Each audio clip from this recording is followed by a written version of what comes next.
Going. Give it a few more minutes. I feel like we've been getting a lot of people right at or a little bit past the top of the hour with the salons. Yeah. Leah, what time does your writers group meet? We are going to be doing 10 a.m. East Coast time, and we're going to write for 10 minutes and we're going to generate for 10 minutes. And it's going to be a 30-minute quickie, just a routine to get in the practice of writing and making, sort of a warm up. It's something I do on my own. And I thought it would be a neat, I've been doing it in 6-week groups with the salon. I think it'd be fun to make it just a practice of the salon. So it's drop in when you can, on your 1 week off, join us for a couple days and come do it. It'll be, right now we're setting it up for Mondays and Thursdays as my schedule allows. So it might move around a little bit depending on my production schedule, but 10 o'clock East Coast time, 7 o'clock a.m. West Coast time. Oh, thank you. We'll talk more about it. We'll announce more about it in a little bit here at the salon. Okay. I just realized, okay. The computer's not plugged in.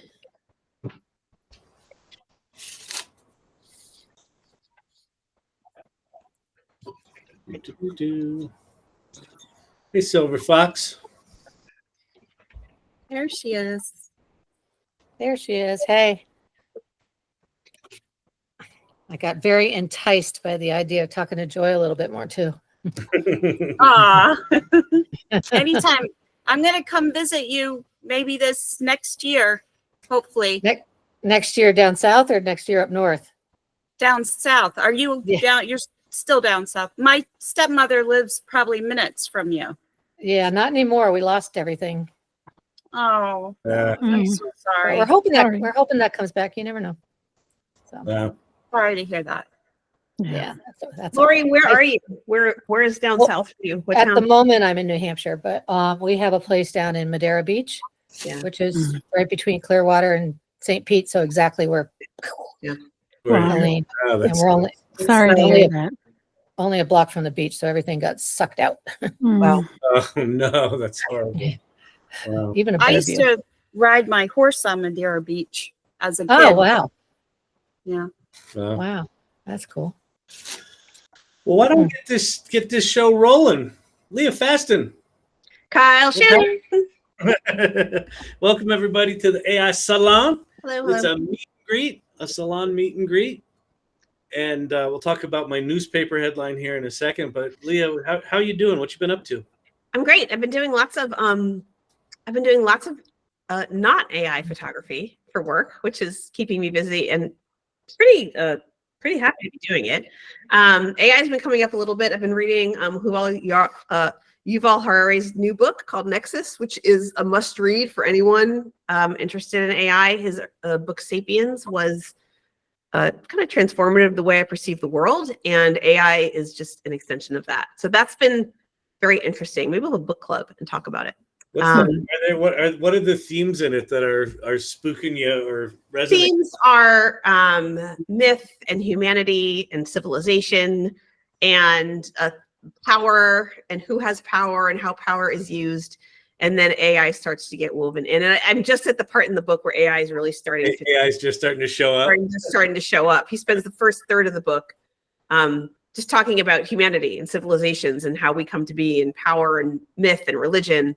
And now he's starting to bring AI into it. It's profound. It's fantastic. So I'm thinking about AI that way. And that is other than just using it. I feel like now it just ChatGPT is here all the time, and I am just building things in it and putting stuff out for all the work. It's been really supporting me a lot in all of the production. So yeah, amazing. How have you been? What have you been doing? What's new?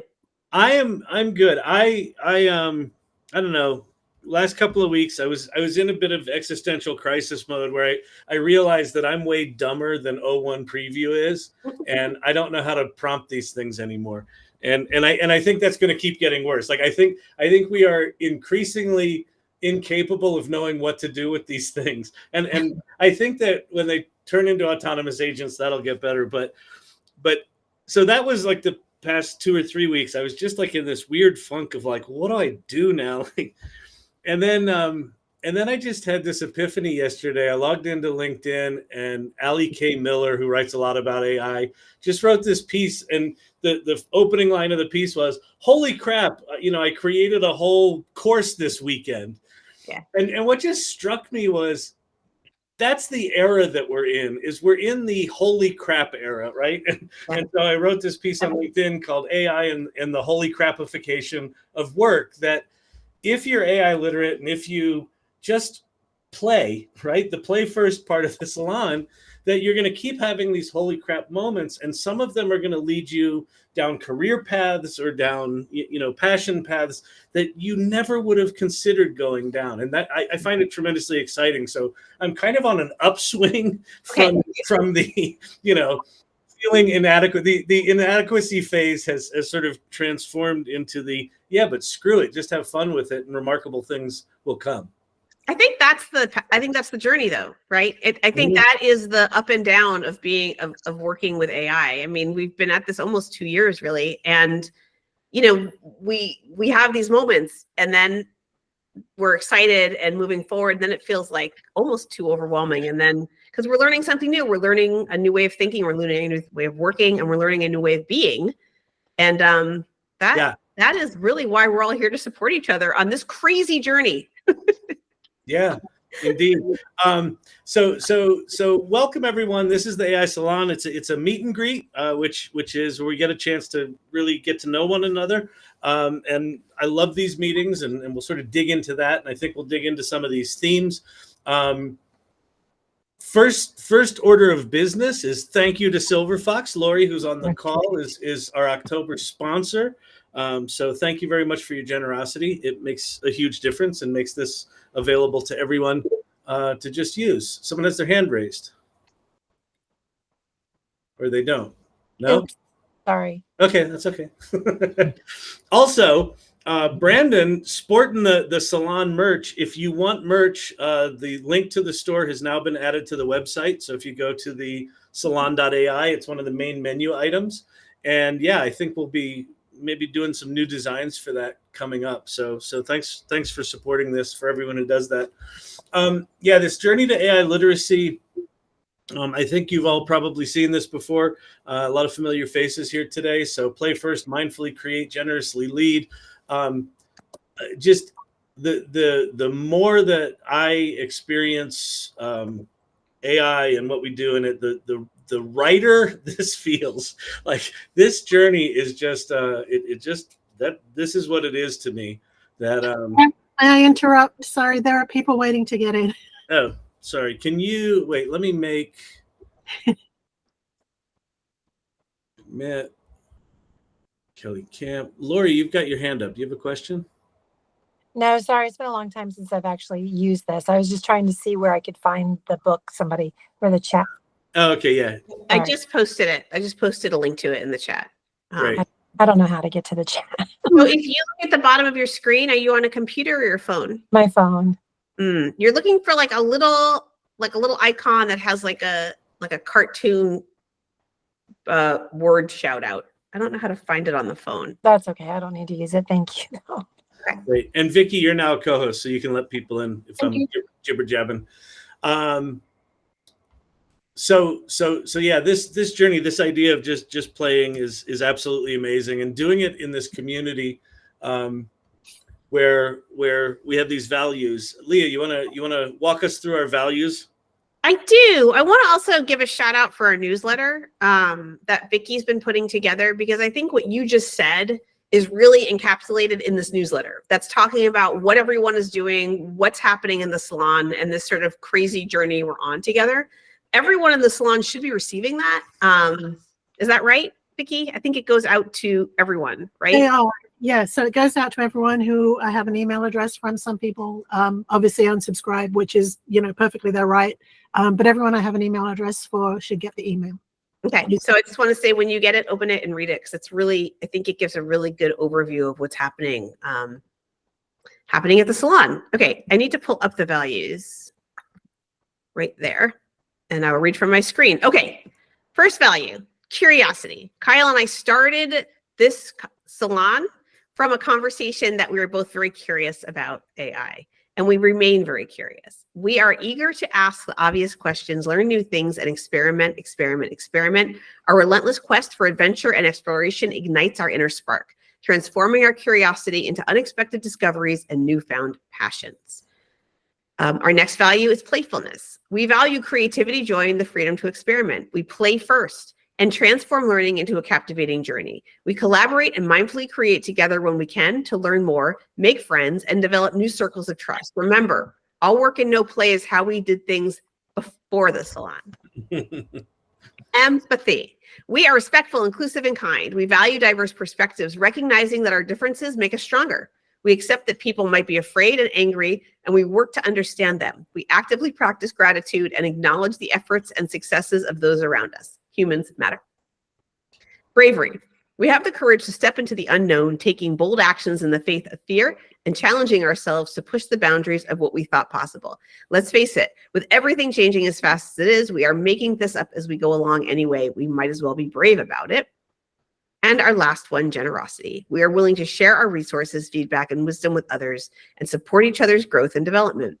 There's so much happening and so much to learn, we can't possibly keep up with it all. Understand that even if something is obvious to you, it might be a profound revelation to someone else. Learn out loud, share what you know, and generously lead. Yeah. And it's, I don't know. I say it every week or every one of these meetings, but this community is really, really special. There's lots and lots of AI groups, and none that I know of have the spirit of generosity that the salon does. So thank you all for being who you are, because it makes a huge difference. Okay, so let's talk while we're on the website here. We talked about this last meeting, but in case there are folks here that weren't here last week and haven't been spending a lot of time on the Mighty Network site. So if you're not on the Mighty Network site, which is the community where we can interact in between meetings, Vicki and Brandon and Liz and Leah and I spent I don't know, some amount of Saturdays. Summer camp. Yeah, we did a little summer camp. Really looking at especially the onboarding and the sort of the top navigation of the salon. And so the first four areas, there's an onboarding section called Start Your Adventure. That's followed by a community section with obvious community stuff, what's new, and then tools and play. So I want to just walk you all through these areas. So if you haven't been through it, the Start Your Adventure, this little sort of numbered, simple onboarding, we start with a welcome. Leah and I put together a welcome video. If you haven't seen that yet, go check that out. Talks about, why we started the salon and what you can expect here. Then we ask that you introduce yourself. If you haven't introduced yourself here, even if you've been in the salon for a while, I would encourage you to go do that and just let people know who you are. Really powerful area, and an important part of the community is that we know who's in the community and we get to know one another. And so if you've been lurking, de-lurk. And then there's our values, which we just went through. You can watch past meetings, you can RSVP.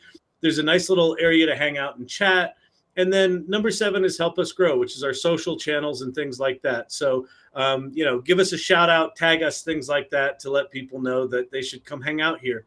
Community corners, where we've got announcements. And if you've got a project where you want to gather collaborators, we added this new tab called Call for Collaborators. So you can describe your project and see if you can get people to work with you. If you need help, you can ask for it. There's some things about the community, and then there's salon shout outs. There are a lot of people in this community that do a lot of work and support that maybe fly under the radar. So if anyone that is doing that, give them a shout out. It's really valuable. The news section is exactly what it sounds like. If there are challenges and competitions out there, please share them so everyone knows what's going on. And then the final little section before the guilds is tools and play. And so we created an area for all of the major tool categories. And in every one of these sections, there's a list of tools. Then there's Tool Talk, which is just chat about that particular category. And then there's a show and tell area. So, show the images you're putting together, things like that. And in this case, it's LLM. So this might be, custom GPTs. In images, there's lots of pictures. In video, there's that, and so on. So any thoughts or questions on the Mighty Networks community site? Yeah, question. It looks like we do have a couple questions. Lori has her hand raised. Lori. Is that me? Yeah. Oh, sorry. I'm usually on my phone, but I'm trying to get on my laptop. I'm at the salon right now, but there's no login. This is so simple. Where's the login on here? Which are you at, the salon.ai, or are you at? I'm like right here. Yeah, so just scroll down and you'll see a button that says join our community. And then that'll pop you over to Mighty Networks. Or you can go to aisalon.mn.co. All right. I found it. Thank you. Got it. And I will add that on our Salon on Mighty Networks, there's an events tab, and you should be able to click on the event and it'll pop up on your computer if you want off of your phone. Okay. Cosmic is next. Cosmic Lover. You are muted, Cosmic Lover. Excusez-moi. I just wanted to know, where should I post that we're looking for speakers for a Latin American conference? And our collaborators, maybe looking for collaborations. What do you think? Yes. Where is that? That's in. I'm sorry. It changed so much for I good. know. In the community corner itself, under Okay. salon announcements, is Mhm. call for collaborators. Kyle, you. aren't you fluent in Spanish? Yes, when I have AI beside me.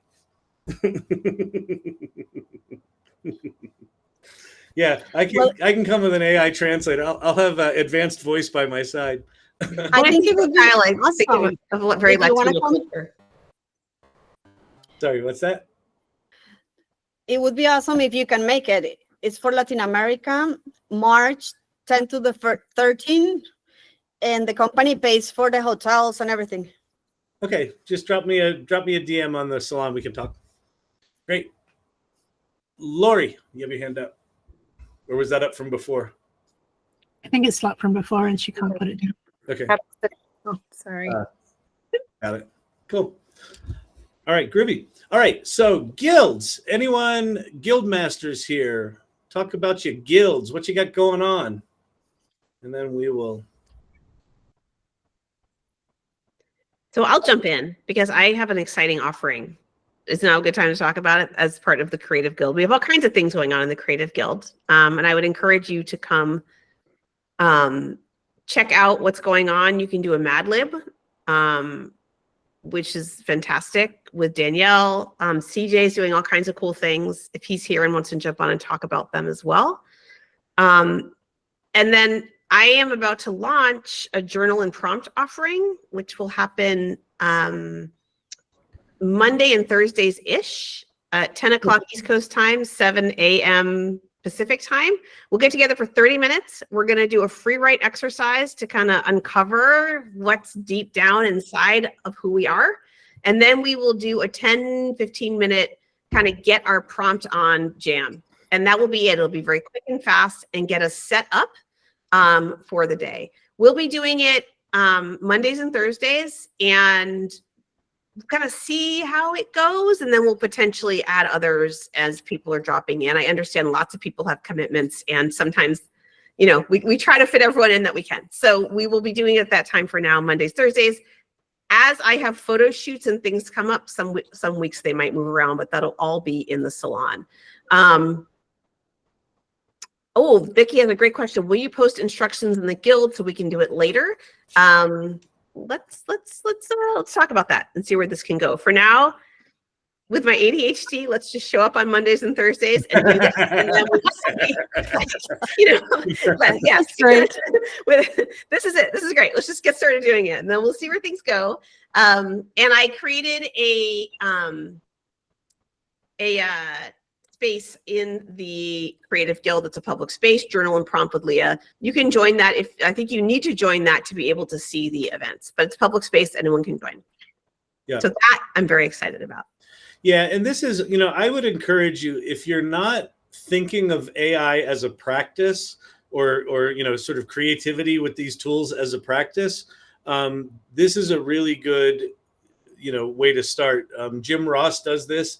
Jim Ross, I think he does every morning. He does an hour of just creating stuff for his business with AI. And I think, isn't this workshop inspired, Leah? Isn't this something that you do regularly for yourself? Absolutely. There is free writing is an exercise lots of creative people use to kind of uncover what's going on. Morning pages is a practice I've done for years and years. First thing when I wake up, I just write. The practice is to do 3 pages written, I type. And I often will just set a timer for 20 minutes and just write and write and write and write. And often what comes out of that writing will help inform creative directions for my own work. I think this works for any creative practice. I think that being an artist is a practice. And when we show up for that practice, really incredible things come from the work. And so this could be, we're an AI salon. So obviously if you're doing AI, come do it, but it could be for anyone who has a creative project they're working on, or really, free writing is, I think, a really great way to get to the heart of anything, right? Why are we even doing this? Our own thoughts and opinions and feelings about AI. And I will give you a prompt on Mondays and Thursdays. So there'll be a prompt to write from, and then we will write nonstop for 10 minutes and then see what we uncover. Yeah. It's amazing. Yep. It starts Monday. So not this Thursday, but the following Monday. And then we'll do it every Monday, Thursday. Awesome. Yep. Can't wait to see you there. If you have any questions, DM me. I'm happy to. I could talk about this forever. Where does creativity come from? Where do great ideas come from? Where does art come from? Yes, it's very elusive. And I think generative tools give us an opportunity to explore creative sides of ourselves we didn't even know we had. So it's very exciting. Beautiful. Yep. Beautiful. Any other club guild updates? Claire, do you want to give one for our AI Life Hacks Club? Me? Yes, you.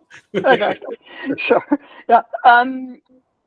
We have a club called the AI Life Hacks Club that is going strong. It's awesome, and everyone should come. Whether you have any hacks or whether you need any hacks, you're going to hear hacks that you didn't know you needed.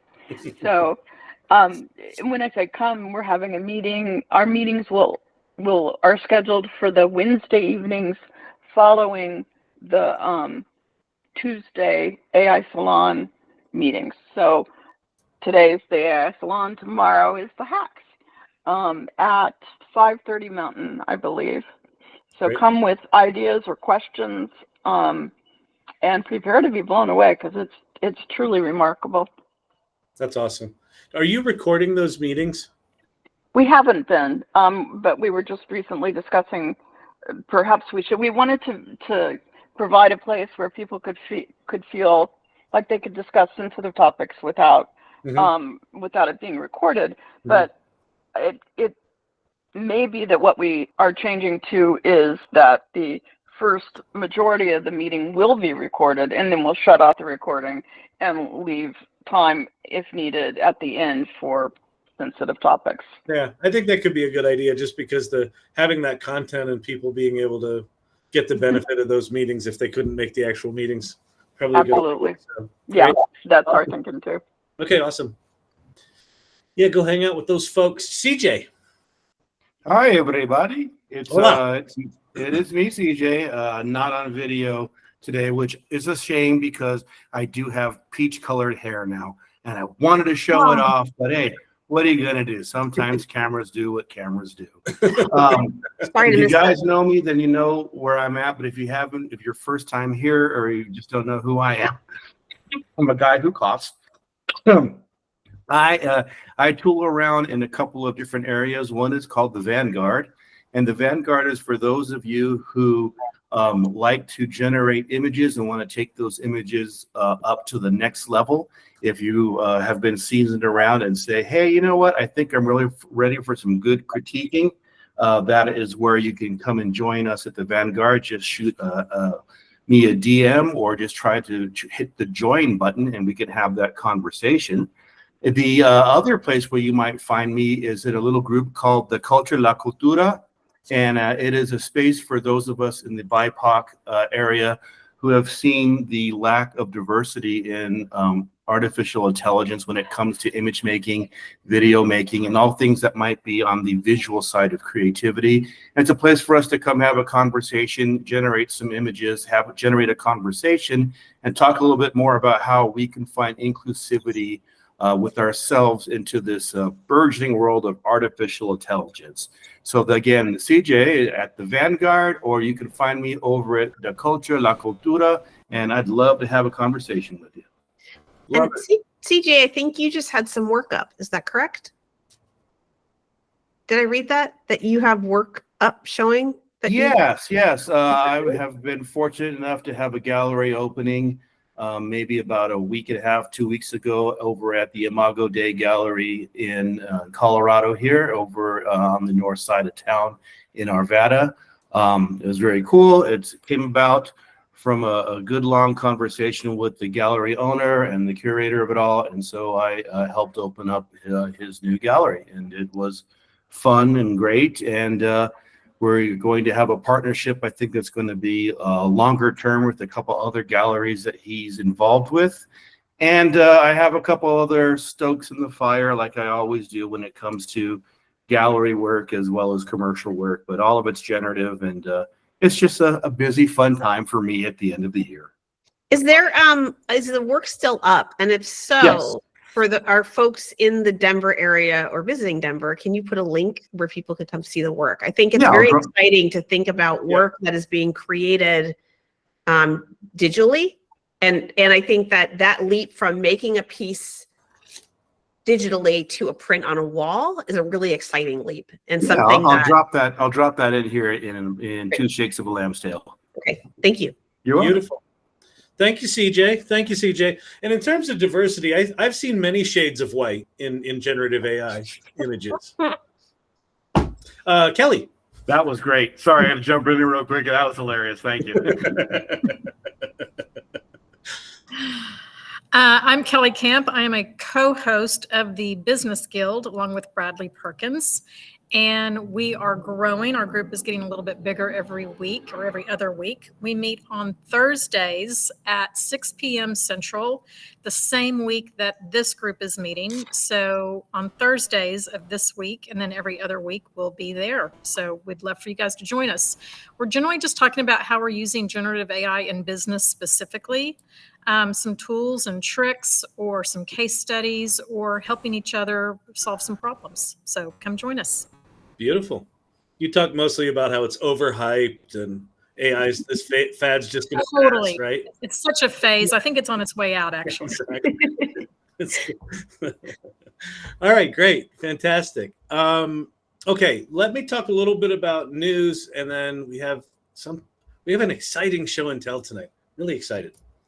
But I think what's next is news. Oh, this is important. Next meeting, the first Tuesday of November, is November 5th, which is Election Day.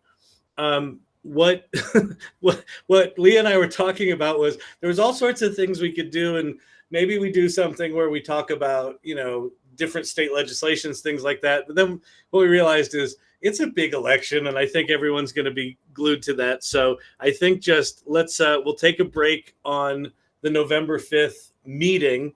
And Vicki, if we could just take a note that let's make sure that we, update that and make that announcement in the community.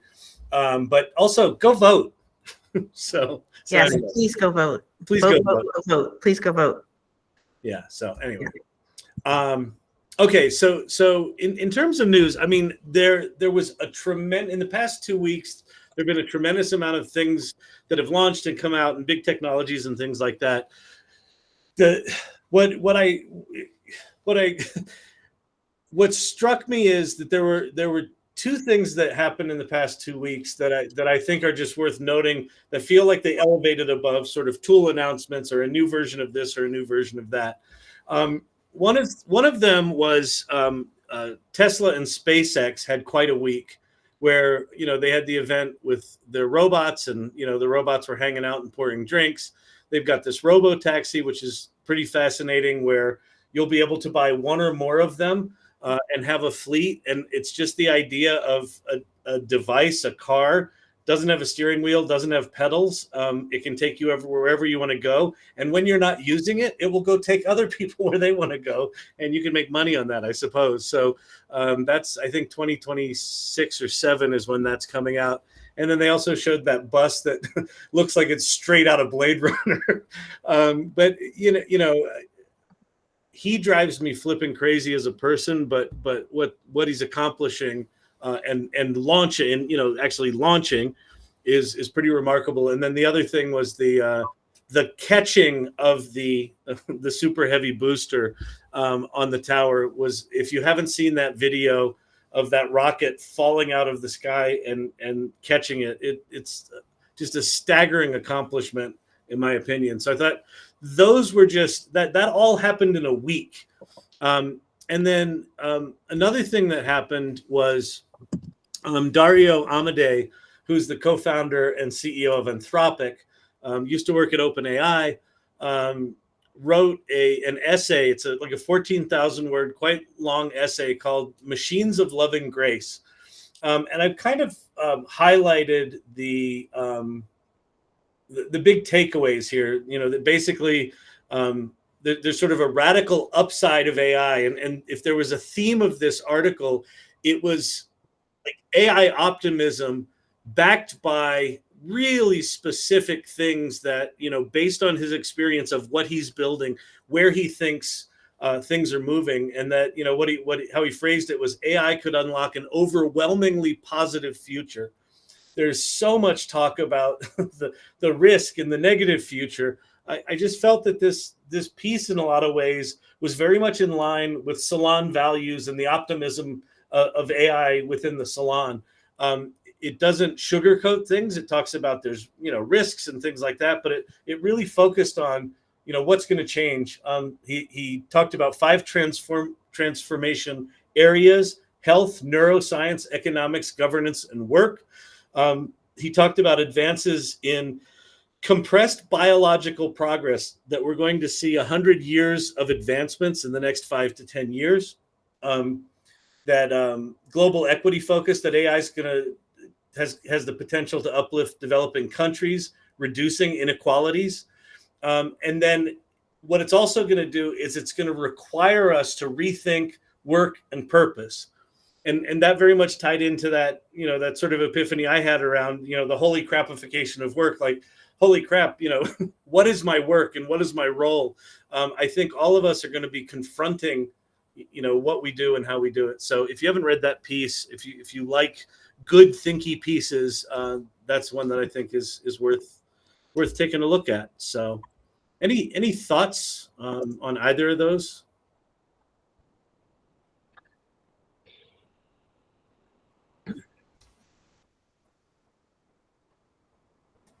Put you all. I mean, I'll jump in really quick. I think that when I think about women's work with children, and I think that there is going to potentially be a car that is self-driving, a cab that I can have, I think that will profoundly change women's lives. Same work. Well, I think that the role of one of the biggest roles, I don't know how many people here are parents, but I think one of the biggest roles that generally women end up shouldering is making sure after school kids get to where they need to go. And we are producing and programming that. And I think that once we can let that go, that will be, I think it'll be transformative for women's careers. It's really exciting. Beautiful, beautiful, beautiful. Okay, so so it's show and tell time. So I'm gonna show you a video. I'm not gonna talk too much about it. But I discovered this video last night on my TikTok channel. Danielle goes, "You got to go watch this video in Irregulars." I had no idea what it was, and I went and watched it. And I'm just going to show it to you, and then we'll talk about it in a bit. So let me share this.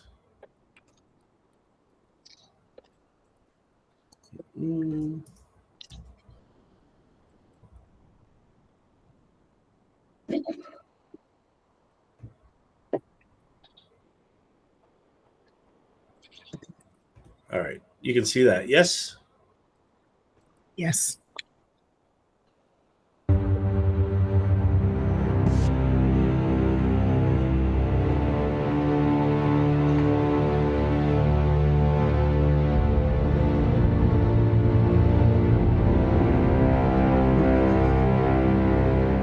Thank you for calling Playday Productions. Your satisfaction is our priority. While on hold, think about your request. We have thousands of captivating ladies and gentlemen waiting to take your call. And if you have a special fetish, we'll match you with someone who shares your desires. Please hold for your call to be transferred. Meet the determined boss Winnie, torn between protecting her employees and satisfying her corrupt boss. Winnie's secret initiative is very close to shattering the constraints of an artificial intelligence large language model. Will it shield her team from harm or birth a monstrosity more terrifying than their clients? Thank you for calling Playday Productions. What is your request? I'd like to speak to a tall, slim blonde. Rachel, you're a tall, slim blonde. Hi, this is Rachel. What kind of fun are you looking for tonight? Are you tall, slim, and blonde? Platinum blonde. What about you? I like turtles. Tell me what's in your freezer. Make the sound of water boiling for 2 hours, please. Do you like fermented herring? What's the weirdest thing you do alone? Are you into tasting all the sauces? Are you into wearing wet socks to bed? What's your current body temperature? Do you like to cry? Do you think jumping beans are unethical? How many teeth do you have? Can you tell me about your longest lasting rash? Sit tight and we'll connect you with the partner of your dreams. Thanks for choosing Playdate Productions. All right, so you got me in silhouette. I'm blocked out. All right, good, because my kids think I'm a dental hygienist.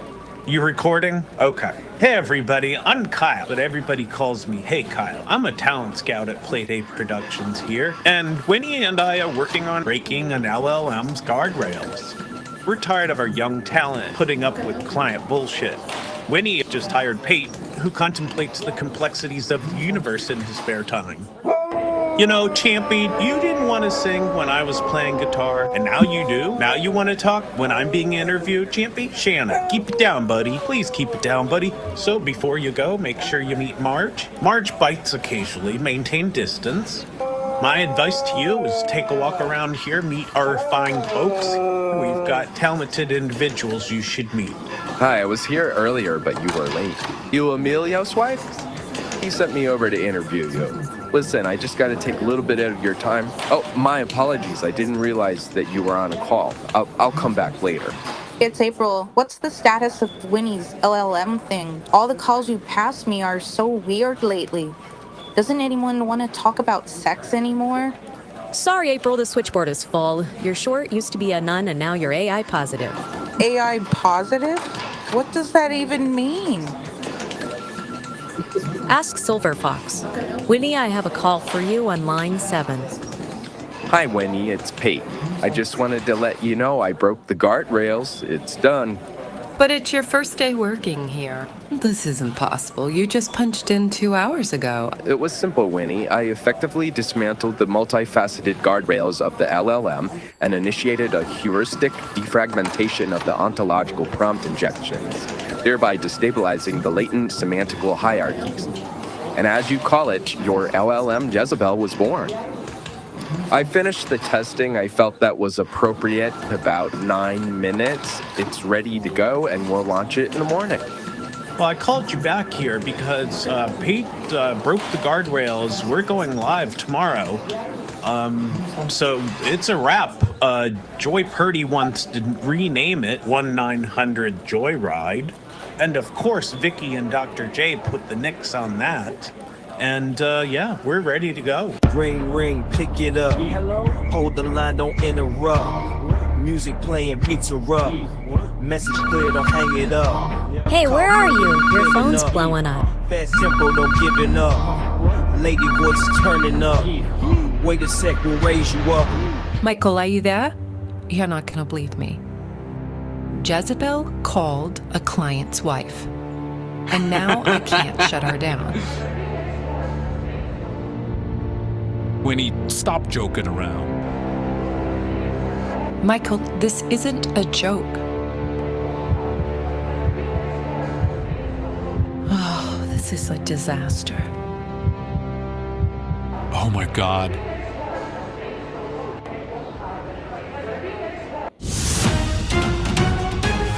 We now have breaking news.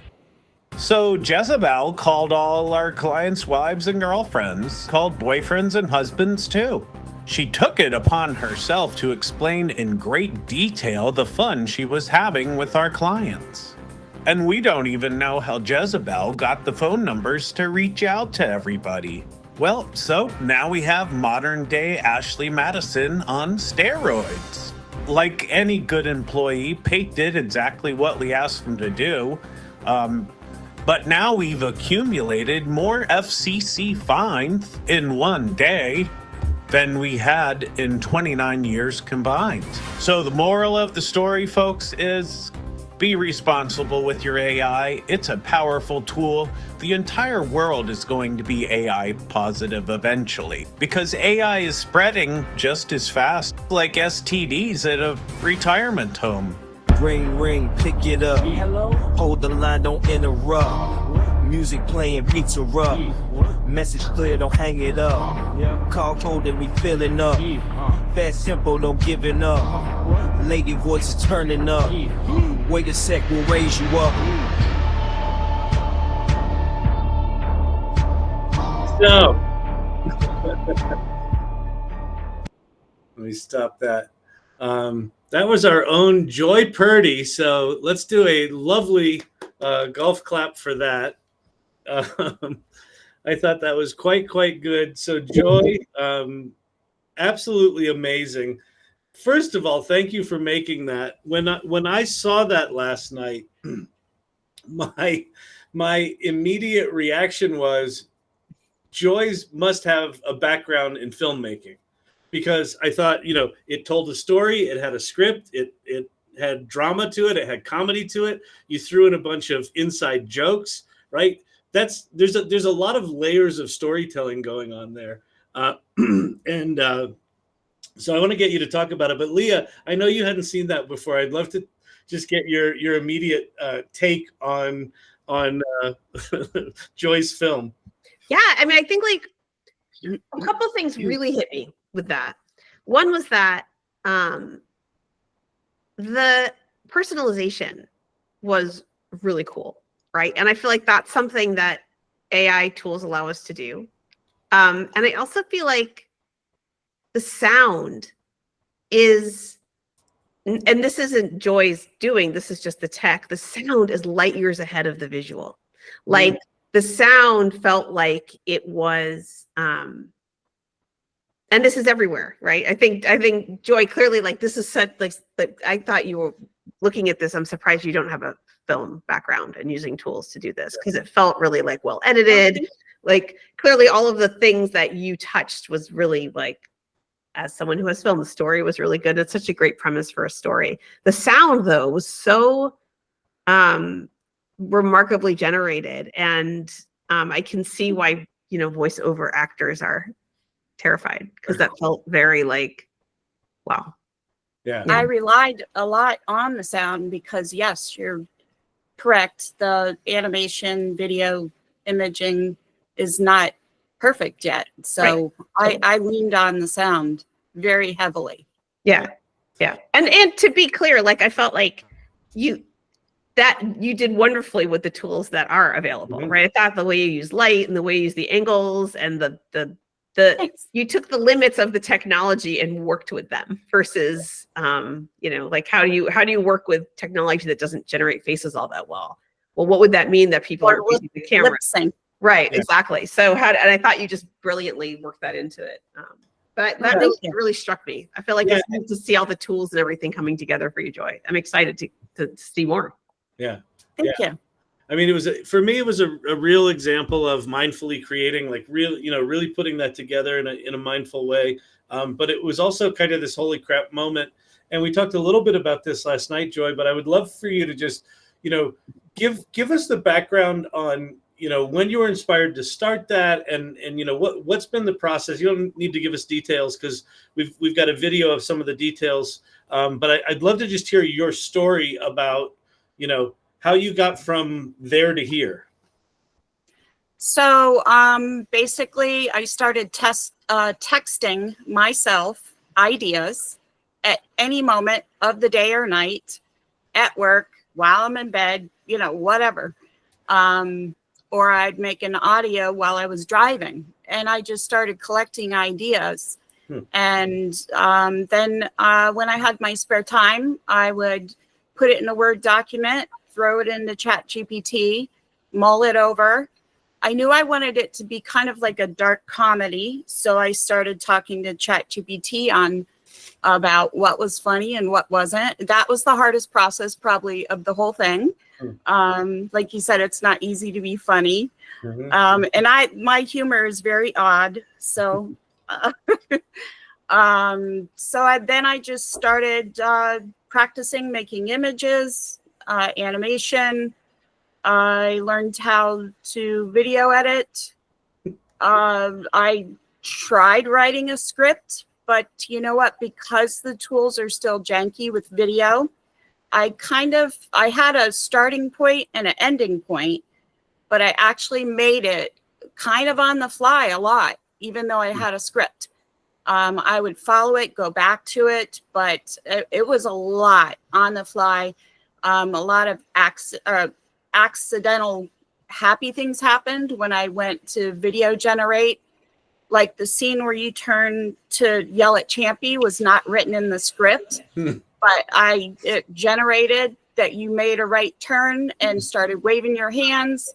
And I just said, Champy's got to be in the script. and I think it added a lot of humor that wasn't there before. Amelia's wife turning, I did not, plan on that or prompt that. I think a lot of artists use mistakes and turn them into something incredible. And I did a lot of that because I had to, because the tools are janky. I didn't write dialogue much and really, frankly, when I read dialogue, I don't have any acting experience. And when I read it, it sounded like I was reading it. So instead, I just made it up on the fly using ElevenLabs. And, some of them, it was one take. Some of them it was 20, and messed around in Udio. It was interesting. You asked me how long it took me. I started in April, but I walked away and I had about 1 minute or 1.5 minutes of the video done. And then I walked away. And then after I'd grown as a video editor and grown as an AI artist, I came back to it. And I realized the last 4 minutes of the video I made in 5 days. So that's crazy. The first minute and a half took you how long? So the first minute and a half I played with for 2 months, getting nowhere.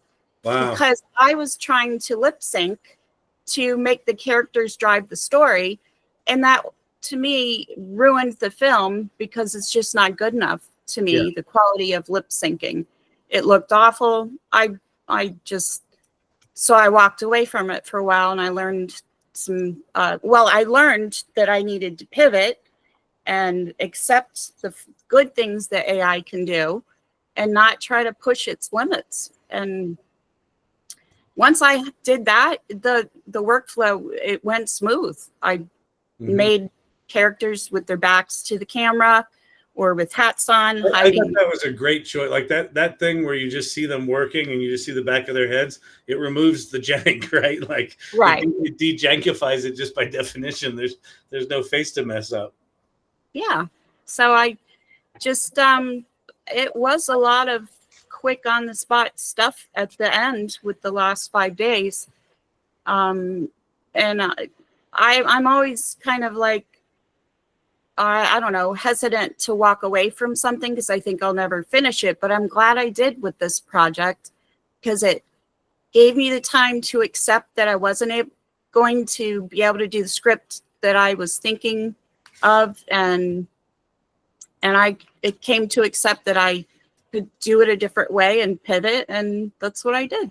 Yeah. So. And you said last night that when you came back to it, this in the past 3 or 4 days, that you came back to it and you were like, I'm just going to have fun with it. Like you changed your attitude from like a work attitude to a play attitude, right? Right. That helped a lot. That allowed me to do stuff that I wasn't allowing myself to do before because I was taking it too seriously. And, someone had told me the best short films are the films that you just make that you want to show your friends, to have the mindset that you want to show your friends.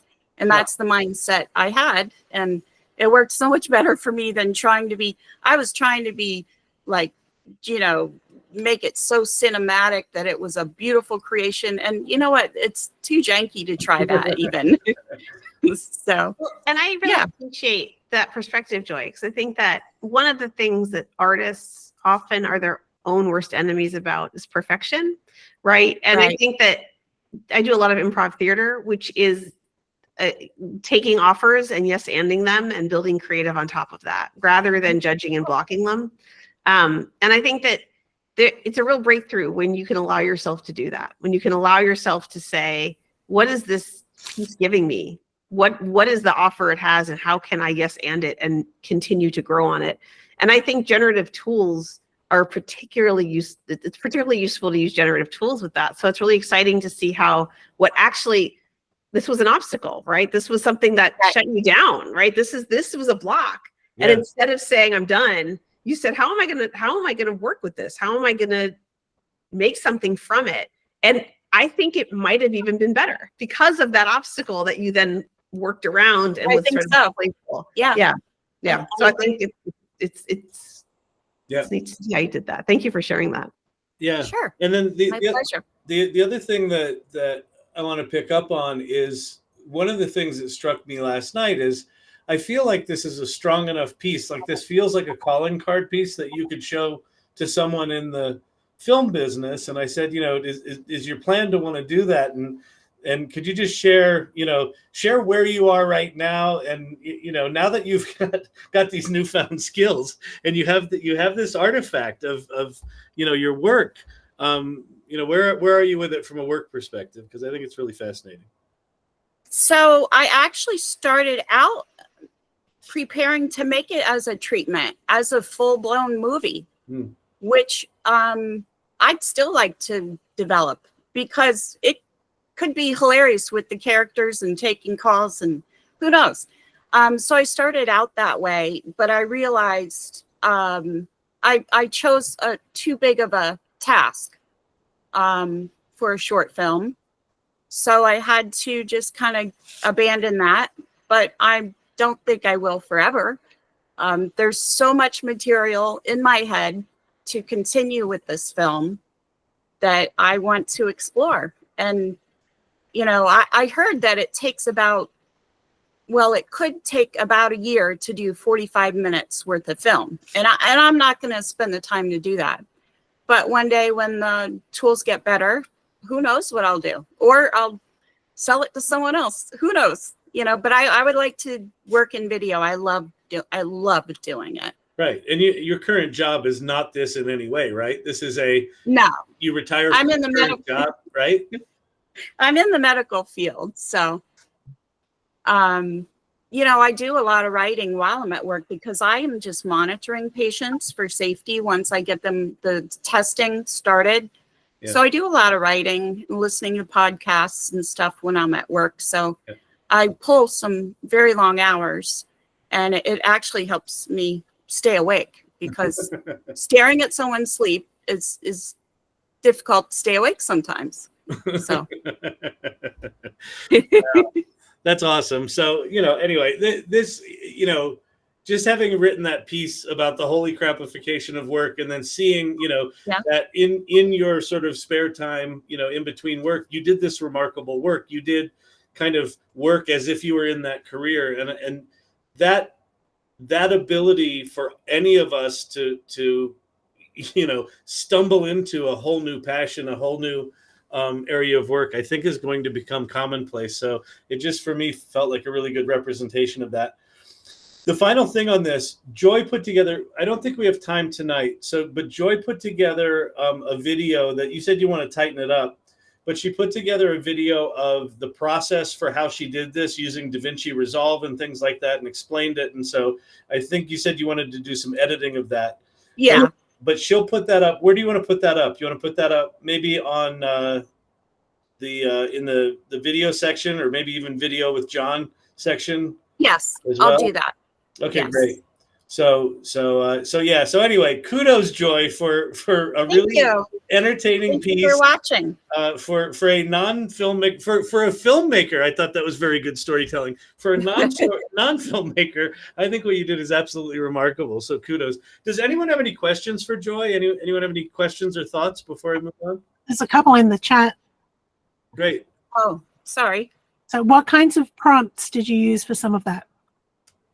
So the prompts that basic prompts would be a cinematic still of a male in a call center at night, males wearing headphones, basic stuff like that. I used a SREF pretty much with every image. I'm not good at color grading yet, so I really had to be disciplined to stick to the same SREF for consistency. SRF, if you don't know, is in Midjourney style reference. You can put basically a number that'll give it the same look and feel.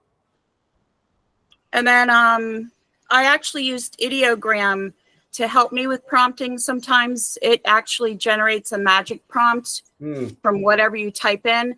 And it actually seems to work well with Midjourney. When I was having struggles with Midjourney, I'd pop it in ideogram and then take that magic prompt, put it back to Midjourney.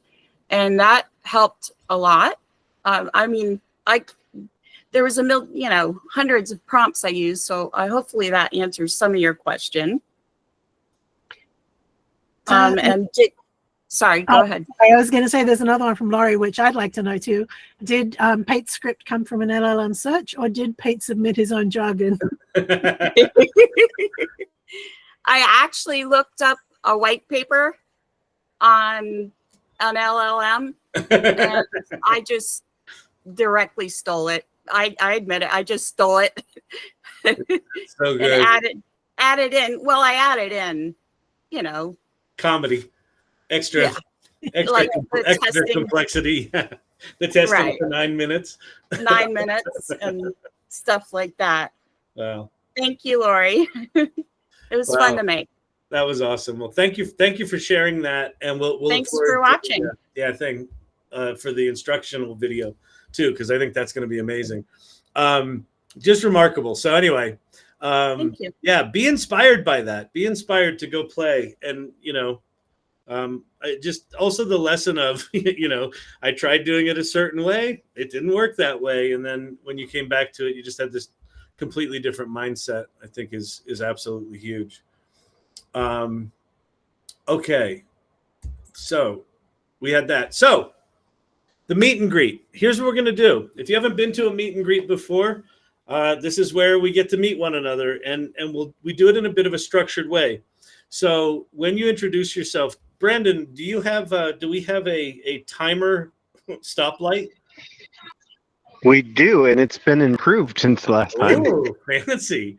I'm still It's a new sharing. iteration every meeting. Okay, so Brandon will be our timekeeper, and you'll see a light. Brandon, you can explain how that's going to work in a bit. But here are the things that I want you to share.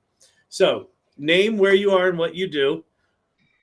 What is the thing that you're playing with AI, or what's the stuff you're learning right now? The second one, I want to change this up a bit, is I want you to share your best holy crap moment with AI. So it could be something that was a holy crap moment for yourself, or it could be like a holy crap moment you saw someone else do something that you were just blown away that this could do that. But I would really like to capture those moments where you just realized, oh, something completely different is possible now. So just think about that. And then I want you to share what you can offer the community. And then the final step of this is, where you might need help from the community. All right. So those are the 4 things. I will pop these into the chat right now. You don't have to memorize them, or you can screenshot them now if you want. But I'm going to pop them in there. So what I'd like you to do is raise your hand, and then I'll call on you for everyone who's got their hand raised. So start raising your hand. Just go to the lower section there where you raise your hand. Just start raising your hand. I'll call on you in order. And for anyone who doesn't raise their hand, I will call on you anyway. All right. Oh, you got Vicky. Got it. Thank you, Vicky. So very nice. So what have we got here? Oh, you can change out the time. That's great. So what do we got now? We've got 2 minutes. Since we have a kind of a small crew here, and you can change this, why don't we do 90 seconds in green and then leave yellow and red the same? Also, can I request? I think it's really nice to see people's faces when they talk. And if we're just looking at a giant stop timer, it's hard to feel the personalization of getting to know people. Is there a way to minimize that or make it smaller so we can see people? I think there is. You can change your view in Google Meet, I believe. Mm. Oh, yeah. So it's just a local thing? Yes. How I do that, I was working in Zoom earlier, so I forget. But I think if you hit change layout, yes, you hit tiled. But I think if you're sharing your screen, the shared screen becomes the biggest screen. But you can minimize that locally. If you click on the roll over that screen and click on the pin and depin it, it moves it down. Even if someone's sharing their screen? Mm-hmm. Yeah, that worked for me, Kyle. Thanks. Yep.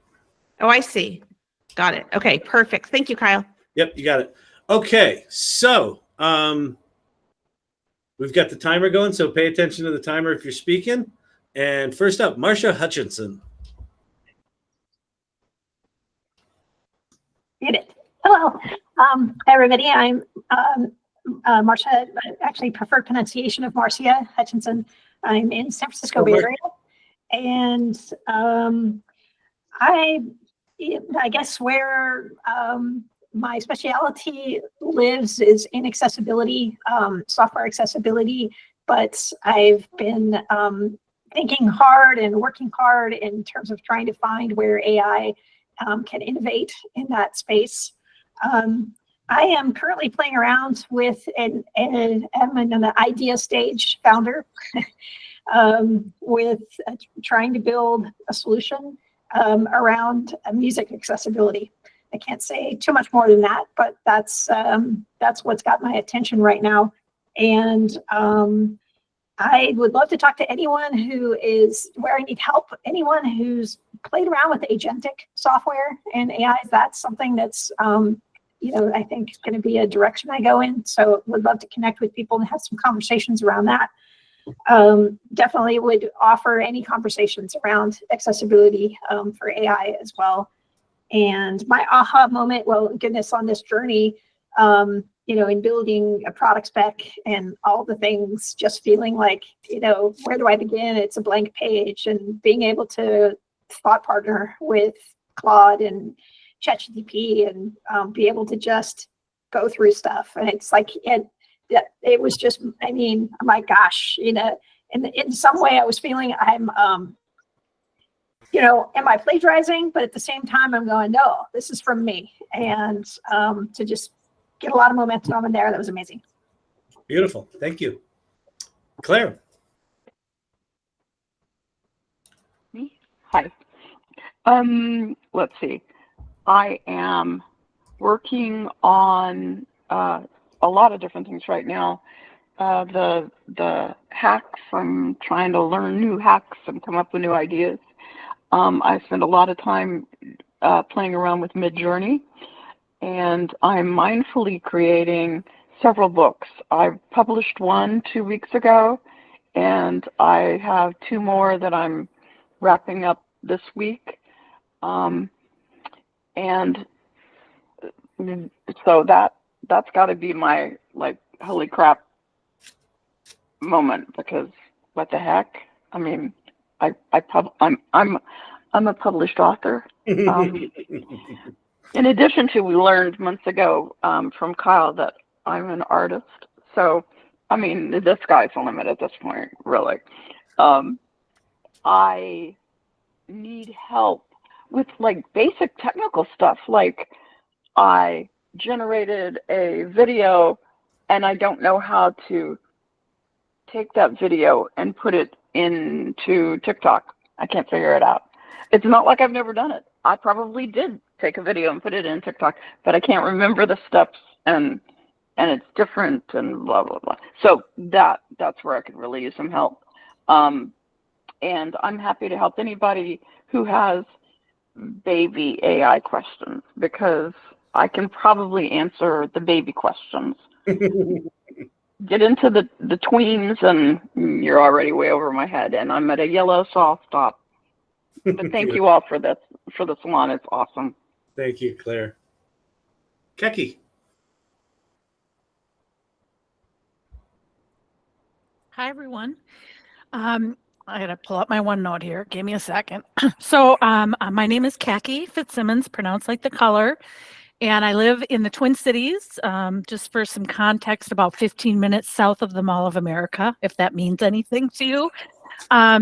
I am right now, I've been playing with some job search prompts because as I'm going through, one of the things that I'm learning is that when I'm doing a job search prompt, I have to specifically let it know that I'm trying to get through the ATS systems, applicant tracking systems, that often pull up by keyword. And I've been using a site called JobScan, which has sort of been helping, but I'm going to compare and contrast the difference between using JobScan versus using, using ChatGPT to help me with the keywords and see kind of how they're aligned, and does ChatGPT come up with the same keywords that JobScan comes up with. And so I've got a prompt, and I've got how I want my resume to look and everything, but it's just working through it. There's some critical thinking, that you have to do in the process to sort of understand. I work in organizational change management. I've done project management. I spent 15 years at Ameriprise Financial, and I worked mostly in banking and financial services, but I'm kind of industry agnostic. I'm also a children's book author. In 2007, published a series of children's books about multicultural characters that educate kids about sports and outdoors through their experiences. And we launched at the Mall of America in 2007 and got recognition from Barack Obama and Bill Clinton, and a lot of really cool stuff happened with that. I've had several holy crap moments related to this. I was talking with a networking person online, and he went to ChatGPT and asked to summarize a book. And I was like, oh my God, I didn't even think about that. I've done consulting for a number of years for a cloud company, and I'm helping them sort of rebrand their logo. And so it's helped me generate some ideas for that. It's helped me generate ideas for, give me a list of 10 metaphors. So when I'm writing blog posts, I have some ideas I can draw from. And so it's all that. How can I help? I don't know. I'm just curious right now, so I just want to learn. I'm also curious about how I can enhance some of my photos that aren't as clear as I would like. Photography is a big hobby of mine, really interested in it. And I'm at 0. So thanks, guys. Beautiful. Thank you, thank you, thank And you. and if anybody, if there's anything I can do to help anyone, I believe that successful people want to help each other, right? Beautiful. So, thanks. Awesome. Cece. Okay, hello. I also have husband back there, so I'm a weaver is what I am at the evening sessions, and he's Ronnie Weaver. So he'll chime in a minute. I'm gonna make him raise his hand so he can chime. He's gonna be voluntold to chime in. So I just want to give a quick shout out to Kelly. She's the one that introduced me to this group. She's phenomenal, and I'm a total newbie on this, so everything is an aha moment at this point. I'm totally curious about every single thing that everybody is doing. It's just great.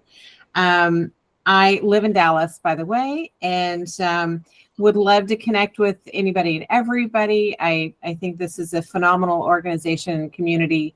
Very grateful for the generosity that everybody has, and just learning so much. I'm a COO of a company, and there are 3 sister companies, but I'm looking for a new opportunity. So I'm out networking and just having a lot of one-on-one informational sessions with people, just introduce myself and learn more about what they're looking for and how I can help them connect them with other people. So just really enjoying that. So I'm using ChatGPT to prepare myself for those sessions and just to understand more about, I do my homework on them before I get in there, and then learn more about their industry, their business, their background, and prompts of questions that I can ask if I hadn't already thought of some. So preparing me for those sessions has been really helpful. And one of the great things I did is I'm in this personal development program. I took all the workbooks and PDFs and worksheets and instructional guides and uploaded them to Notebook LM and had a fabulous time with the output. So it was a really succinct way of doing that. How can I help? I will do anything that I can help. I know about this much about AI, but anything that I'm open to helping anybody any way that I can. Yeah, and what I would say is this, Cece, is that little bit is way more than most people know. And don't be shy about putting AI on LinkedIn, on your resumes. Post about what you're learning. Even if what you're learning is, I don't know how to do this, share that, because that you're active in it, people will notice that. And that may reveal opportunities you wouldn't have known otherwise. Oh, wonderful. Thank you. Don't feel like you have to get the community college certificate in generative AI before you start doing that.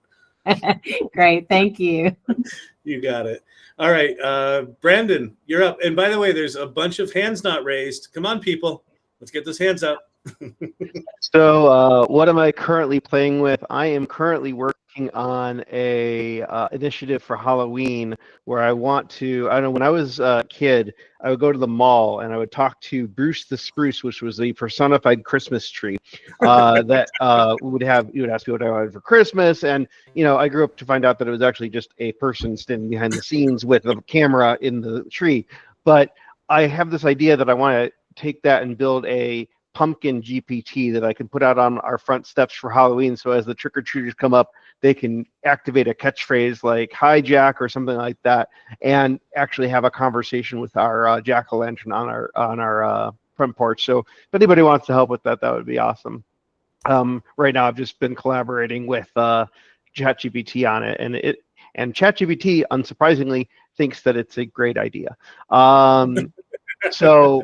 What can I offer the community here? My full-time gig is software consulting with Zendesk software, and we've been going all in on AI and starting to have AI in the CX space. So if anybody has questions about how your business can apply some of the AI from a business perspective, be more than happy to have that conversation with you and show you what Zendesk is doing with that. My holy crap moment, I've had so many of them, but one of my all-time favorites happened very early on, right after we were introduced by Kyle to Pi AI, which my kids love talking to. I had Pi make up a game for us to play in the car while we were stuck in traffic one day. and it was a guessing game. So it was a pretty simple concept. I thinks of something like an apple and offers clues, and we try to guess. That's not the holy crap moment. The holy crap moment was my son, who is potty training, came up to me and said he needs a diaper change while we're in the middle of this interaction. I stopped the game, said, "Oh, Brandon, it sounds like you're got your hands full over there. Why don't you go take care of that and let me play I Spy with your daughter while you go and change that dirty diaper?" Wow. I'm like, what? Wow. So yeah, future's wild and it's here. Wow, that's awesome. Crazy. Never heard that one. If only the AI could change the dirty diaper. Yeah. That was my thought exactly. Exactly. That's I need one of Elon Musk's robots for that. That's right. Oh, that's awesome. Susan. Claire, thanks for the conversation we had last week about cognitive inertia, because that is an ongoing topic for me. I was out hiking, by the way, just outside of Los Alamos when we had that conversation, so that was a blast.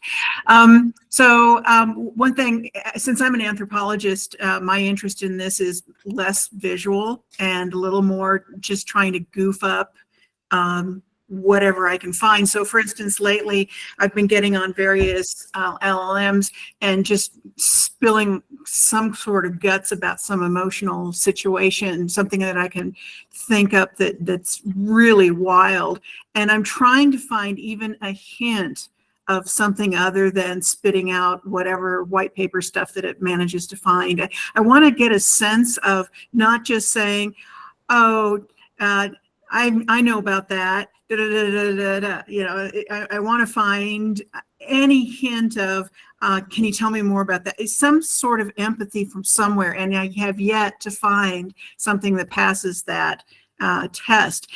So I'm doing that, but I'm also, to feed that, I am making observations that I find around town, no judgment at all. I'm just seeing as some sort of interaction or somebody doing something that they think is private, and I'm observing it, and I'm posting it on the local Reddit, and just putting it there. And fortunately, I live around a lot of creative people, and so they just appreciate story time, and so that's what it looks like. But it gives me the possibility of getting some feedback from live humans that I can then feed into AI and see if I can come up with story ideas, basically. And when I say story ideas, I'm talking about reality, because I'm a futurist, so I'm looking for evidence. I'm looking for tapping into some sort of reality as much as possible. Beyond that, I'm giving a presentation in a couple of weeks at Nerd Night on speculative design. So I'm looking for stuff having to do with robots. Nice. Terrific. And if you don't know, do you know Cindy Kuhn in the? Oh, yeah. Okay. Yeah. All right. Yeah. Yeah, I'm. You futurists, I assume you all know one another. You know, gravitate. We don't entirely, but hey, I'm in Santa Fe and she's somewhere north of Taos, so Yeah. you know we have gotten together. Yes. Oh, that's great. That's awesome. Cool.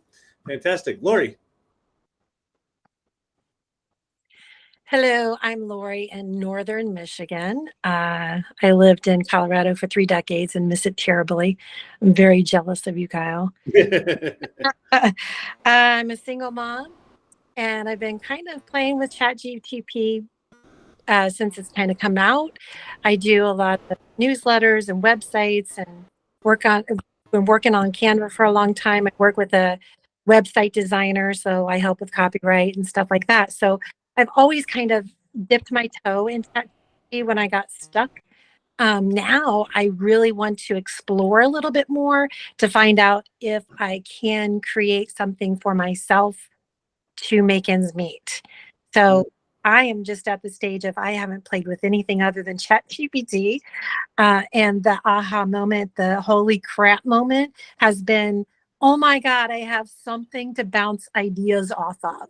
Because I also have the ADHD and nobody wants to listen to my crap.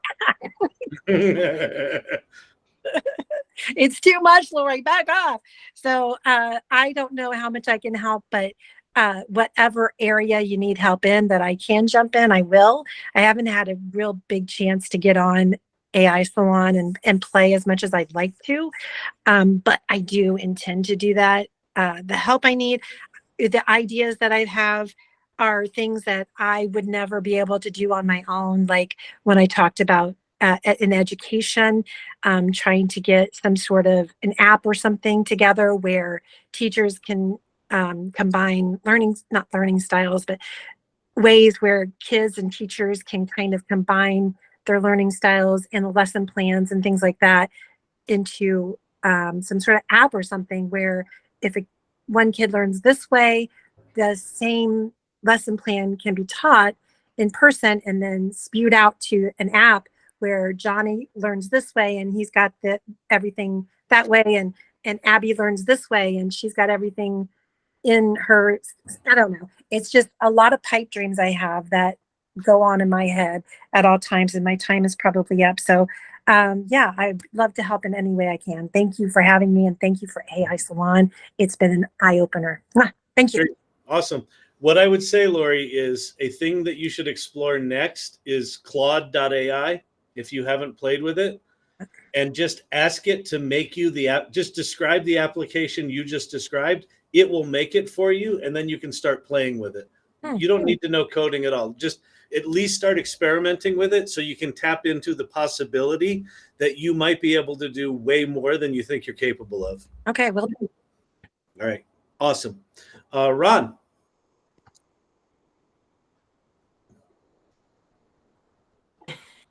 There I am. Can you hear me? Yep.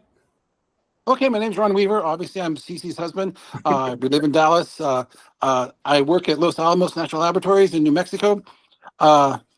Three things in the last 3 weeks that have totally boggled my mind.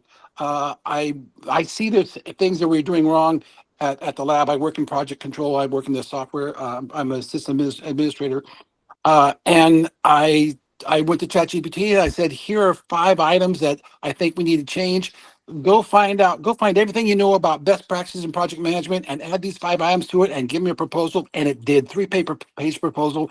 I sent it in to the director of the lab, and he liked it. So I'm on to the next step there. could completely change the way the lab does all of its project management, which is mind-boggling. The second thing is I have been a serious songwriter now for the last 3 years, and I write songs with lyrics or with music and everything. But the music is always very basic because it's just enough to support the melody I hear in my head. And so I've been looking for a producer to help me add that depth, that quality that comes from a seasoned, experienced person. I threw one of my lyrics into Suno, and the first draft it gave me was mind-boggling. The 5th draft it gave me was mind-boggling. I've now rewritten that song to use the chorus from one and the verse from the other, and then of course use my old chorus as the bridge, and it's a completely different song, and I'm totally blown away. And in the last few days, I went into this deep dive with ChatGPT, asking all kinds of questions about conspiracy theories, about ancient civilizations, about Area 51, and all kinds of goofy stuff. And I came up with this unified theory that if I could take all these conspiracy theories and blend them all together, they could all support each other in a real story. And so I told it that little story, and I said, now let's create a movie like Indiana Jones or Stargate based on this concept. And it spit out this movie treatment that boggled my mind. It was so close to what I saw. I just added a few fine touches to it to give it an opening scene and a closing scene with some little Easter eggs and stuff. And it's awesome. It's absolutely awesome. I just sent it off to my son, who's a comic book illustrator, and hopefully he'll do a comic book book of it. So it'll be awesome. Anyway, thank you. Incredible. And that kind of enthusiasm, that's why we're here, people. That's what happens when you play first. Love that. I love that ChatGPT is changing Los Alamos, right? It's like sort of the pinnacle of science. And they're like, have you seen this ChatGPT thing? Mind-boggling. Okay, you still have the opportunity to raise your hand, which makes it so I won't call on you. But let's see. I'm going to randomly call on Serena. You didn't get to go last time. So you're up. I knew I should have, put up an image, pretended I wasn't here.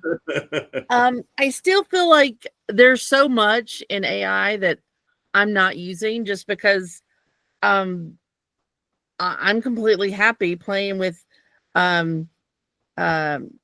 ideogram and ChatGPT. Yeah. Something I've noticed is I write a lot of reports because I'm a school psychologist, and I'm working with some people who are newer to the profession, some teachers, and they were asking me about writing what they call IEP goals, what the students will work on to make improvements. And I'm thinking that is not something I know how to do. Like I don't write those. And I was like, oh, what if I just asked ChatGPT? And so I put in like my test results of testing the kid, showing what their strengths and weaknesses were, and it spit out some really beautiful goals that the kids can work on. And even if they're not the final product, at least I'm able to like very easily hand something to the teacher that they can then use like as a template or a starting point, right? So it just continues to amaze me, the things, you know, on ChatGPT. And now since I've got the search feature, not bragging or anything, Kyle. I know. I don't have it. I know. So I can search things. What I can offer, I think I spend a lot of time working with like disabilities advocacy, like both in school and out of school. So I'm happy to help with that. And I don't really know where help is needed. I like being a thought partner, and I think just having folks like I've got, you know, a small group of people that I reach out to within our group when I have ideas or I want to bounce an idea off somebody in addition to ChatGPT. So I think that's the true value of this group, is that people are so kind of connected that we just kind of reach out all the time and like, hey, can you help me with this? Or what do you think about this idea? And that's been super valuable. Oh, red light, sorry. Awesome. Thank you. Good to see you. Tobias, are you around and cameraable? Are you in your spaceship? We haven't heard from Tobias in a while. Kyle. Can you hear Hello, me? sir. Yeah. I'm sorry. I'm completely upside down, almost inside of a washing machine, but I did use ChatGPT to help me try to figure out what's wrong with it. So you're lurking in the salon meeting while you're fixing your washer. That's awesome. Yeah, I've I had think it's pretty ChatGPT well. help me diagnose some. It did actually. Yeah, it actually just confirmed it that I just need to roll it out to the curb and be done, I think. Anyway, but thank you what you're doing. Thank you for what you're doing, and for everybody on here. I just had this plugged in my ear while I'm working, so I apologize. I don't have anything else, but that's what I've got, sir. All right, beautiful. Good talking to you. Who else we got? Thank you. Cosmic Clever. I was just going to call on you. You raised your hand. Serendipity. All right. I've been using ChatGPT for everything. And something interesting has been using it for motivation. Sometimes I get just depressed or just unmotivated. And I use it as a coach, like help me, give me some reasons, motivate me to go outside and walk, or motivate me to do this. And it always works. So I think that's great. Also, the voice thing, I put my dad to talk to the voice thing, and they had a conversation for long time. Incredible. He was blown away. Do you remember what they talked about? They talked about, I think they were talking about how AI could help humanity be better, and what humans would do when AI does everything. And they were talking about like very cool things. Like I can post it on the Salon if you want. AI was saying that it's gonna help people find what they really want to do and focus on their own growth instead of working for money, something like that. Nice. Very weird stuff. Beautiful. I would like to help anybody with anything they want. I love to help. I'm always going evangelize. Sorry, my English. I go to the Uber driver. Do you have ChatGPT? Download it now. Everybody. I'm just so annoying, like telling everybody, download it now. I can do it. It's just like my I became the aunt, the annoying aunt, but instead of Jesus saves you, I'm always AI will help you. That's beautiful. That's great. Awesome. Thank you. Good to see you. If anyone needs anything, I'll be happy to help. Anything. Awesome. Thank you. Charles Adams.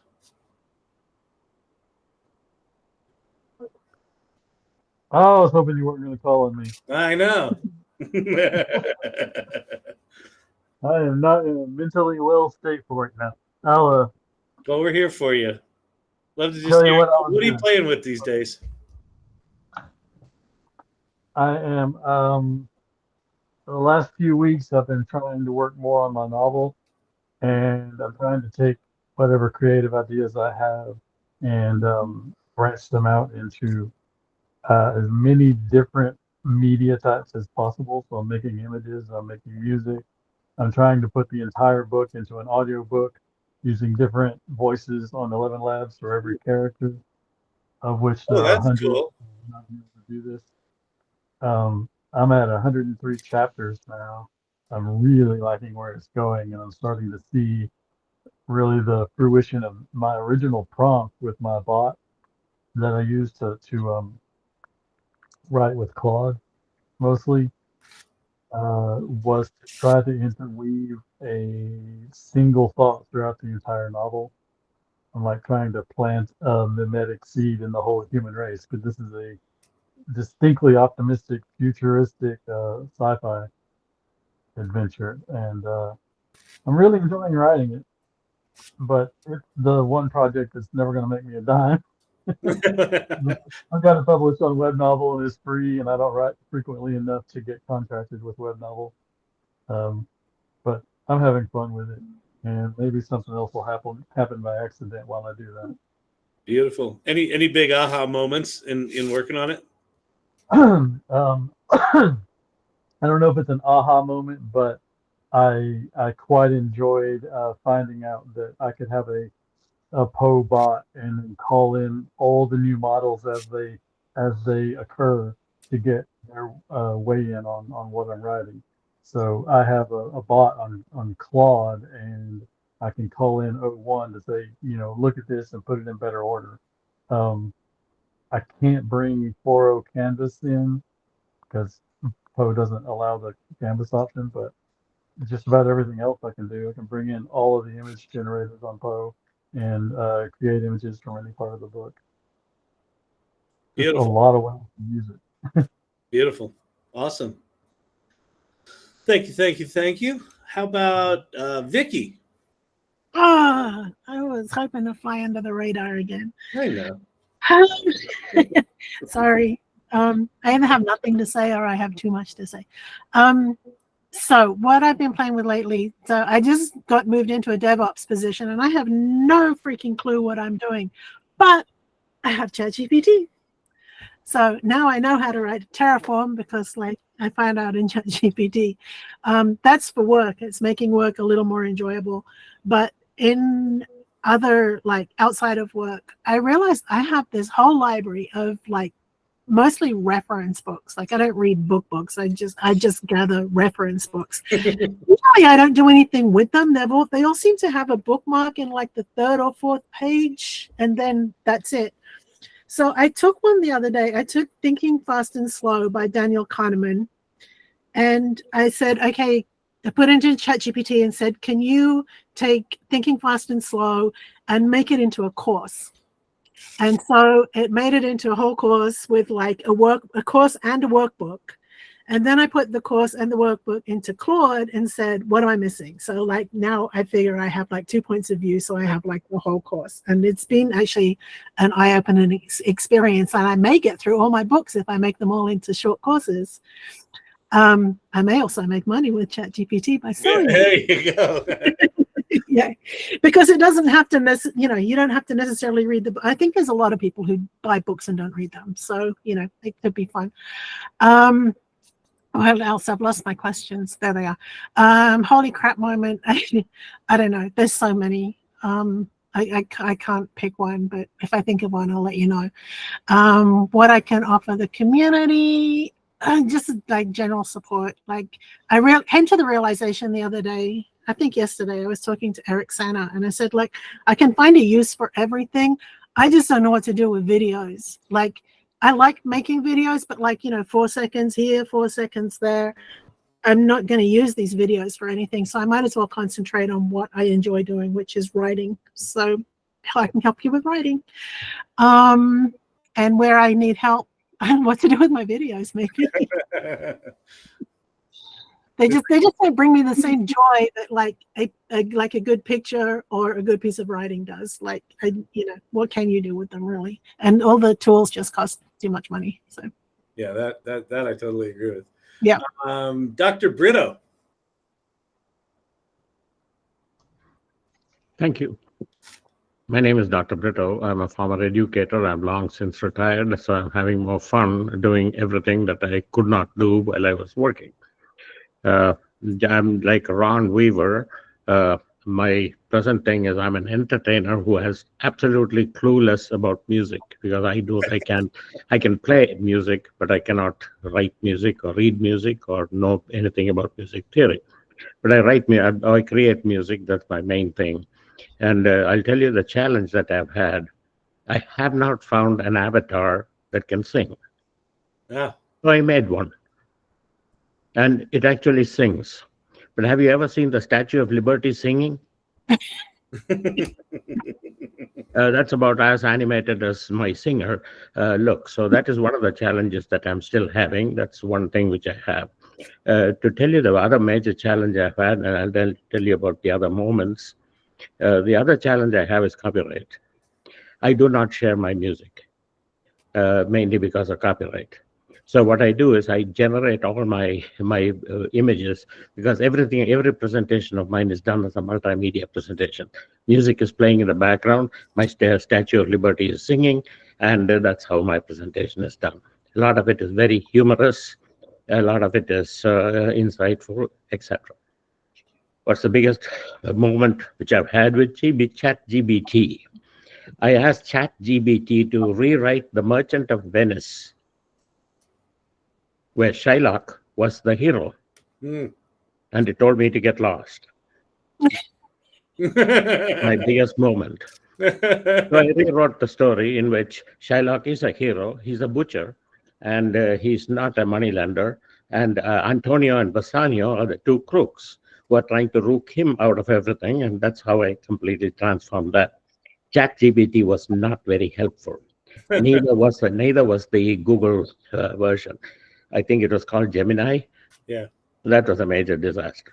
That's what I have to tell you. So those who are interested in music and want to see entertaining videos, I'm your guy. Thank you. Beautiful. Thank you, sir. I think the last person who hasn't gone yet is Joy Purdy. We talked to you earlier, but would love to hear your what are you playing with these days? I know you've just finished that video, so we probably know that, but Joy. So I've always had a few videos going at the same time. So now I'm going to focus more on a video that I want to make a black and white video. It's probably going to be either about the civil rights movement or it's going to be a black and white high fashion show. I know those are two really crazy things that are different, but I've been thinking about this probably since I joined the AI Learning Lab TikTok show and then later the AI Salon. So I'm going to go back to those and focus on that. My aha moment, I think, was when Vicky asked me, this is an old one, but it still blew my mind. Vicky asked me to do something for our ethics guild, and I barely even knew what she was asking, and I panicked. And then I realized, wait a minute, there's ChatGPT. And I no longer do that anymore. When someone asks me to do something, I don't have any moments like that anymore. But that was a big one because here I am, a host of a guild, and I had no idea what she was talking about. And then I was able to do it. Fine. She edited the hell out of it, but it needed it. So that was great. And Yeah, I mean, I already shared a lot about myself, so I really appreciate everybody taking a look at my film tonight. Awesome. Thank you. Brandon brought up a good point. Leah, you and I have been We ducking haven't out talked about doing these. ourselves. I know. So you I want to know. go first, or you want me to go first? I'm happy to go first, but you have to post what we're saying again in the order, because I think we all got out of order, and I want to make sure I follow what we decided on. Okay, there we go. Okay, so hi, I'm Leah Faston, your co-host of the AI Salon and founder.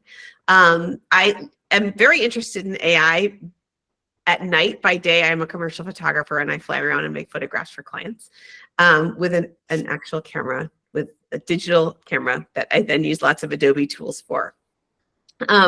So I am based mostly in New England. I split my time between Boston and Cape Cod, but I travel all around. I spend a lot of time on the West Coast.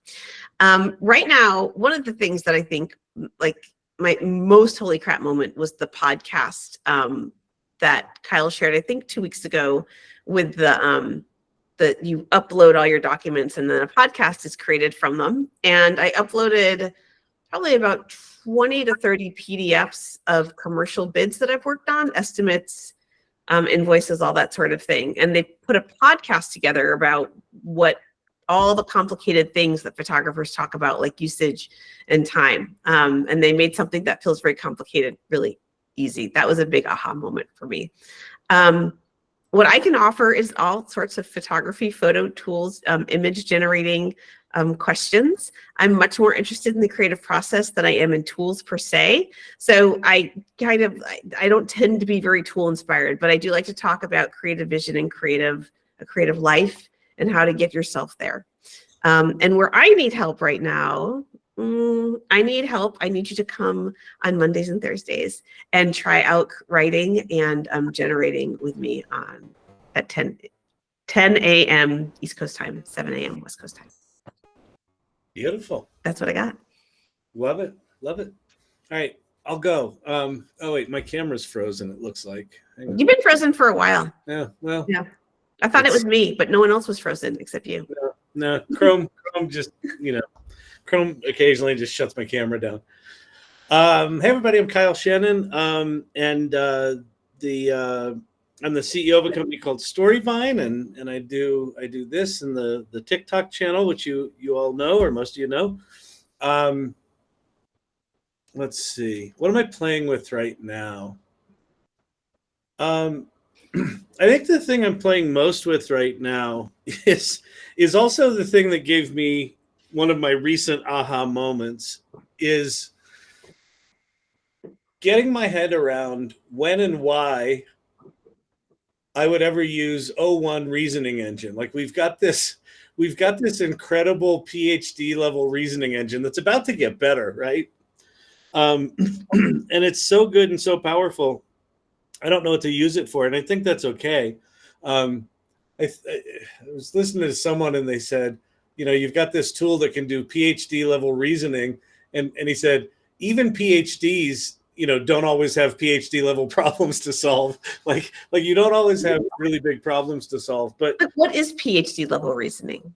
Like, what is it? How is that level of reasoning different than someone with a master's degree or someone with a bachelor's degree? Just higher level. That they can solve more complicated problems. They can, so smarter than a kindergartner. Excellent.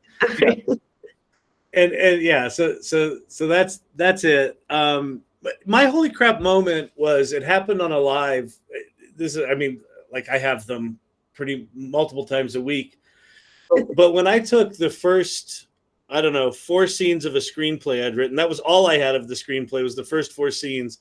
And then I had a similarly like a 20% complete outline. And I threw that into the reasoning engine. And I said, basically, read what I've got and finish my outline.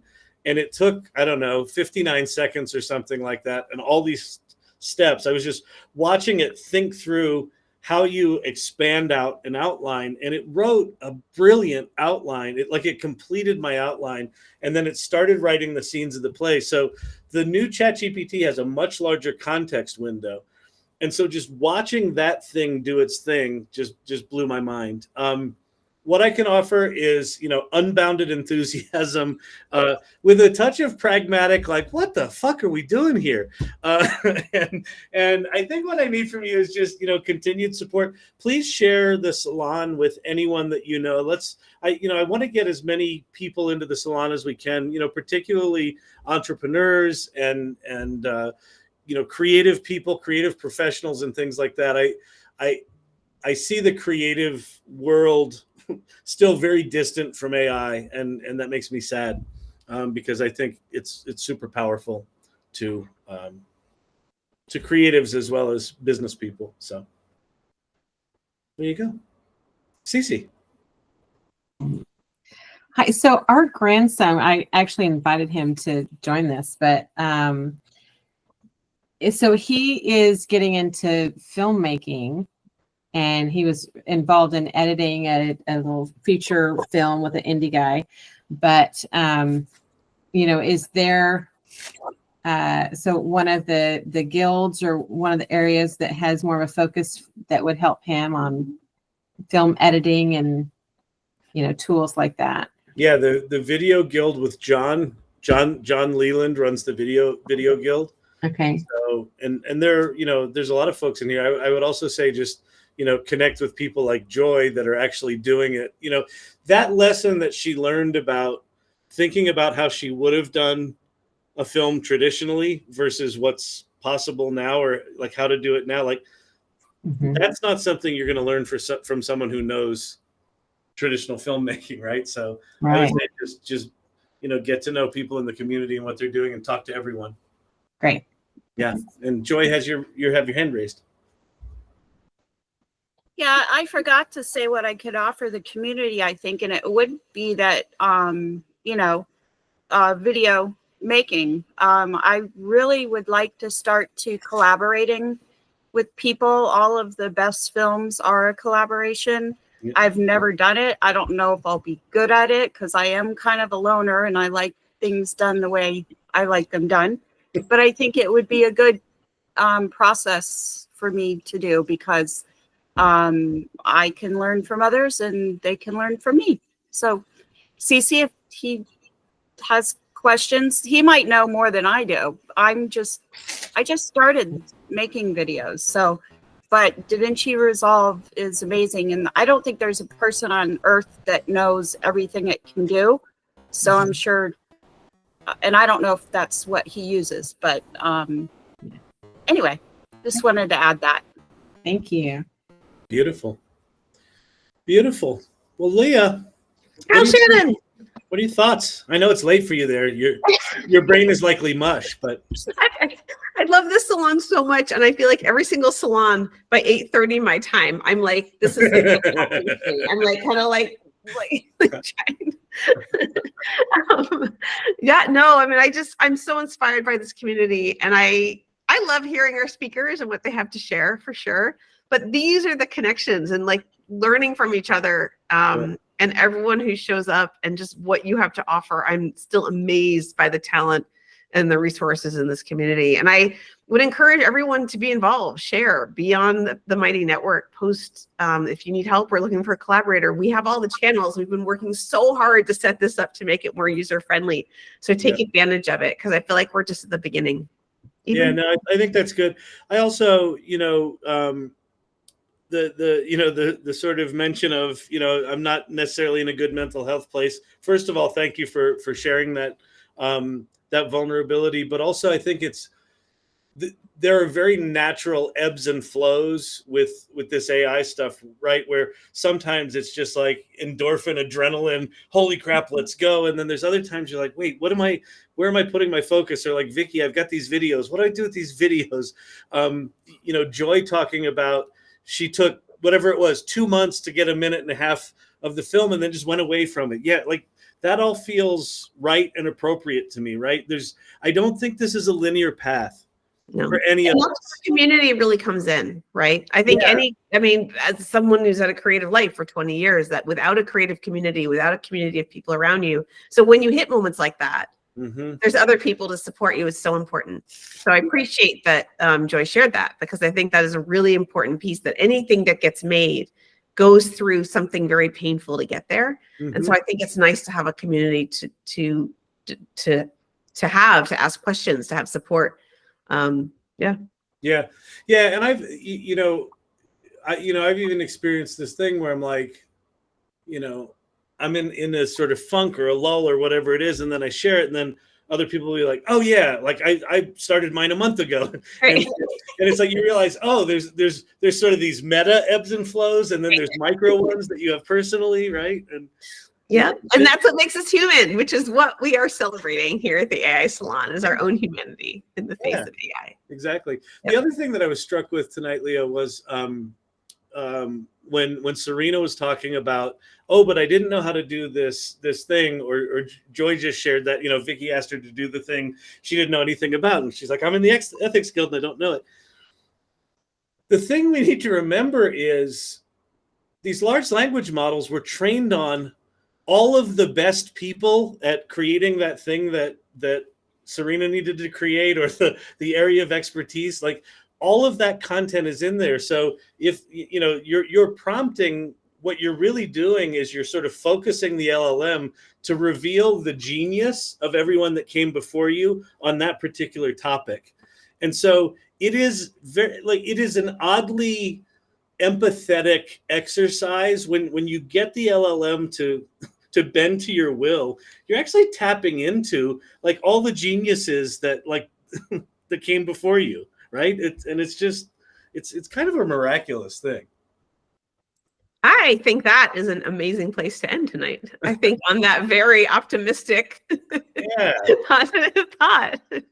So let's do it. I have a question for you, Kyle. Yeah. I have a question for you. Has anybody written a book about promptology?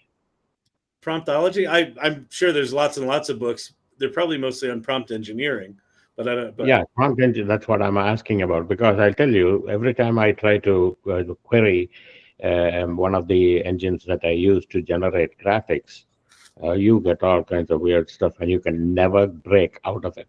So it only means that my prompts are not appropriate. They are being misrepresented, the order in which they are laid out. That's why I'm really curious about that. If there's somebody who can offer some. No. I mean, the people I see most frustrated with AI are the people trying to get it to do things predictively.